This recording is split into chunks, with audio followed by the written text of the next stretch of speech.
नागरी पुरवठा मंत्री धनंजय मुंडे यांच्या राजीनाम्यासाठी दबाव वाढत असतानाच आता महायुतीतल्या मित्रपक्षाची नाराजी उघड झालेली आहे। मुंडे प्रकरणामुळे सरकारची बदनामी होत असल्याचं शिवसेनेला वाटते आणि त्यामुळेच शिंदेंची शिवसेना अस्वस्थ झाली आहे।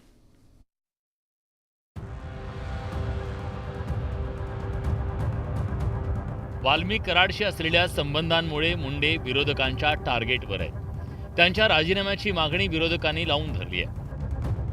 एकीकडे विरोधकांनी हा मुद्दा लावून धरलेला असताना आता महायुतीतल्या मित्रपक्षांनी धनंजय मुंडेंविरोधात उचल खाल्ली आहे। एकनाथ शिंदेंच्या नेतृत्वातील शिवसेना मुंडे प्रकरणावरून राष्ट्रवादीवर नाराज असल्याचं बोललं जात आहे।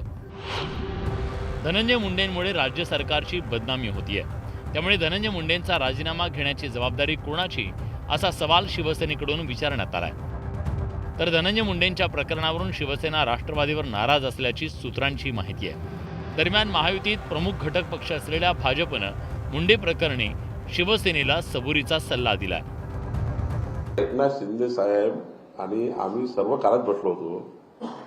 जोपर्यंत एखाद्या मंत्र्याबद्दल स्वयंस्पष्ट रिपोर्ट तयार होत नाही, त्यांनी केलेल्या कुठल्याही गुन्ह्यामध्ये किंवा कुठल्याही विषयामध्ये स्वतः मंत्र्याचं इन्व्हॉल्वमेंट दिसत नाही, तोपर्यंत असं करता येत नाही। राज्याचे मुख्यमंत्री अलर्ट आहे।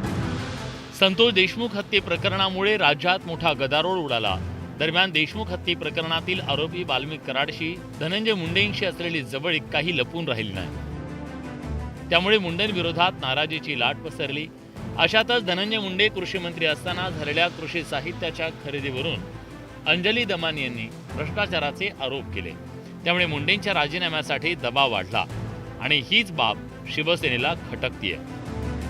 वास्तविक पाहता एकनाथ शिंदे साहेब जर राज्याचे मुख्यमंत्री असते तर मला असं वाटतं की आतापर्यंत धनंजय मुंडेंचा राजीनामा झाला असता, पण धनंजय मुंडेंचा राजीनामा आतापर्यंत होत नाही।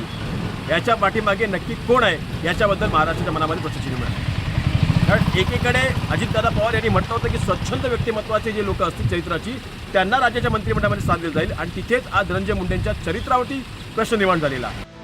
धनंजय मुंडेंच्या राजीनाम्यासाठी दबाव वाढल्यानं अजितदादांची राष्ट्रवादी बॅकफुटवर गेल्याचं चित्र आहे।